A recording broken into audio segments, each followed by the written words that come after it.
Mirror TV అండి ఇది? అవునండి, మాది అది మాట్లాడడం చేశామండి. చెప్పండి. ఏంటంటే రైతు బంధు పడ్డదని చెప్తారు. 4 ఎకరాల పొలం ఉంది మా మేడ్చల్లో. ఉమ్, అది ఇప్పటివరకు పడలేదు. అది ఎక్స్ సర్వీస్ అని కోటా కింద ఇచ్చింది. ఉమ్. వాళ్ళకి ప్రతి ఎవ్రీ ఇయర్ పడ్డది, ఈసారి పడలేదు అసలు. అంటే మన తెలంగాణ రాష్ట్ర ముఖ్యమంత్రి ప్రతి మీటింగ్ లో తర్వాత మీడియాకి ఇచ్చిన ఇంటర్వ్యూలలో కూడా మేము ఆనాడు కేసీఆర్ ఎవరెవరికైతే ఇచ్చిండో రాష్ట్రంలో ఉన్న ప్రతి రైతుకి ప్రతి ఒక్క గుంట భూమి ఎన్ని ఎకరాలు ఉన్నా కూడా కౌంట్లెస్ గా మేము అందరికి మే 9వ తేదీన వరకే క్లోజ్ చేస్తామని చెప్తున్నాడు. దట్ రైతు బంధు కాదండి, రైతు భరోసా ఇచ్చామని చెప్తున్నాడు. రైతు బంధు ఇవ్వలేదు, రైతు భరోసా ఏడిస్తాడమ్మా. రైతు భరోసా అంటే రైతు భరోసా ఇవ్వలేదు, రైతు బందే రాలేదు ఇంకా. మన డిప్యూటీ సీఎం గారు కూడా చెప్తున్నారు కదండి, మేము అందరికి రైతు భరోసా ఇచ్చినాము. మేము చెప్పినప్పుడల్లా బ్యాంకు పోయి చూసుకుంటా ఉన్నాము, అసలు రాలేదు అని చెప్తారు వాళ్ళు. అదే మేడం, అంటే వీళ్ళు ఎంత ఈజీగా చెప్తున్నారు అంటే, నేను రైతు బంధు పడిందా లేదా అని ఎందుకు అడుగుతలేనంటే, వాళ్ళు చెప్పడము రైతు బంధు పేరు ఎందుకు ఎత్తడం అనేసి మేము రైతు భరోసా వేసినామని చెప్తుంటే, రైతు భరోసాకు రైతు బంధుకు ఎంత తేడా ఉంది ఎకరానికి అనేది తెలంగాణ రైతులందరికీ తెలిసిన విషయమే కదా. అవునండి. కానీ ఆ విధంగా పరిస్థితి అట్లుంది. ఇలా రైతులు రోడ్లపైకి వచ్చే పరిస్థితి, కానీ వీళ్ళకి ఇలా అవే ఉచ్చుతాడే బిగుస్తాయి. రేపు మెడకు ఏడికి పోలేరు, ప్రజాప్రతినిధులు ఎవరితో మాట్లాడలేరు. నేను కూడా ఒక Congress party contested corporator madam. నేను కూడా కాంగ్రెస్ పార్టీ అభిమానిని. ఓ ఏందో అర్థమైతలేదు ఇల్లది. అట్లా మీరు ఒక కార్పొరేటర్ కంటెస్టెడ్ చేసిన ఇక మీకే అర్థం అయితలేదంటే ఇక ఎంత ఆగముందో పరిస్థితి అర్థం చేసుకోవచ్చు.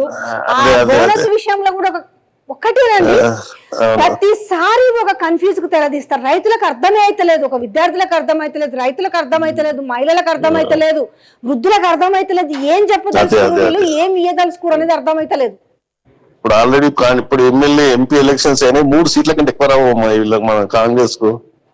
నేను అందుకే నేను పెట్టింది కూడా ఎందుకు అని అంటే, 10-14 సీట్లు ఇవ్వడానికి మీరు ఏం తెలంగాణ ప్రజల చేర్చుకున్నారని, ఏ వర్గాన్ని చేర్చుకున్నారని. మొన్నొకటి ఏంటంటే కేసీఆర్ వ్యతిరేకతతో గెలిచిపోయారు అంతే. కేసీఆర్ మీద వ్యతిరేకత బాగా పబ్లిక్ లో వచ్చి నిరుద్యోగులు వీళ్ళు బాగా ఇచ్చేసారు. కరెక్టే కదా, కానీ ఇవాళ ఆ నిరుద్యోగులని మళ్ళా మోసం చేయబట్టి కదా. అదే కదమ్మా, 30,000 ఉద్యోగాలు అన్ని రెడీ అయిపోయినాక మీరేంటివి ఎల్బీ స్టేడియంలో నియామక పత్రాలు ఇచ్చి మేము 30,000 ఉద్యోగాలు ఇచ్చినామంటే మీరు ఎన్నడు పరీక్షలు పెట్టిరు, మీరు ఎన్నడు నోటిఫికేషన్ ఇచ్చిరు, ఎన్నడు దిద్దిర్రు మీరు. బాహటంగా అబద్ధాలు చెప్తుంటే, అంటే రాజకీయం అంటే ఇంతేనేమో, రాజకీయాలంటే ఇంతే మాట్లాడాలేమో. అంటే కొత్తగా వచ్చిన రేపు ఎవడన్నా పాపం ఏదన్నా ఉద్ధరిద్దామని రాజకీయాలకు రావాలనుకున్న వాళ్ళు వాడు కూడా మొత్తం ఫేక్ అవుతారు. ఇట్లాంటి విని ఇట్లే మాట్లాడాలేమో అనుకుంటారు కదా.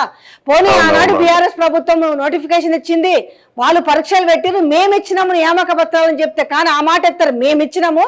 ఇంకొకటి కూడానండి, మీకు లిక్కర్ విషయంలో కూడా పెద్ద స్కామ్ జరుగుతుంది. ఇవాళ లిక్కర్ దాంట్లో మీకు ఇప్పుడు చాలా మంది లిక్కర్ షాప్ లో వెనక్కి తిరిగి వస్తున్నట్టు, ఎక్కడ కూడా బీర్లు దొరకట్లేవు అనేసి. అంటే ఏంటో తెలుసా, ఒక కృత్రిమ కొరతని క్రియేట్ చేసి రేపు ఏపీ లాగా పనికి వాళ్ళ బ్రాండ్స్ అన్ని తీసుకొచ్చి తెలంగాణ ప్రజల పైన రుద్దడానికి అది కూడా ఒక స్కామ్ జరుగుతుంది. అంటే ప్రతిదిగా చెప్పాలంటే చూద్దాం మన రానున్న రోజులలో. అంటే మీరు ఆ పార్టీకి సంబంధించిన వాళ్ళే కాబట్టి మీకే చాలా క్లారిటీగా తెలవాలి. థ్యాంక్ యూ సో మచ్ అండి. కాల్ చేసినది ఎవరో కాదు, ఆయన కాంగ్రెస్ పార్టీకి సంబంధించిన అతనేనంట. సో ఒక్కొక్కటి ఆయనకే రైతు బంధు రాలేదట, గతంలో ఎప్పుడొచ్చేదట రైతు బంధు రాలేదు, ఇంకా రైతు భరోసా ఎక్కడదని మాట్లాడుతున్నారు. ఇదొకటే కాదు, ఎలక్షన్స్ రేపు రిజల్ట్ వచ్చిన తర్వాత లిక్కర్లో, దాని తర్వాత ఆఖరికి రెసిడెన్షియల్ స్కూల్స్ కి ఇచ్చే బియ్యంలో కూడా, అంటే బయట మార్కెట్లో దొరికే రేటు కంటే వీళ్ళు వేసే రేటుకి, అంటే వీళ్ళు వసూలు చేసేదాన్ని బట్టి కంపేర్ చేస్తే అది కూడా స్కామే. ఏది బియ్యం విషయంలో.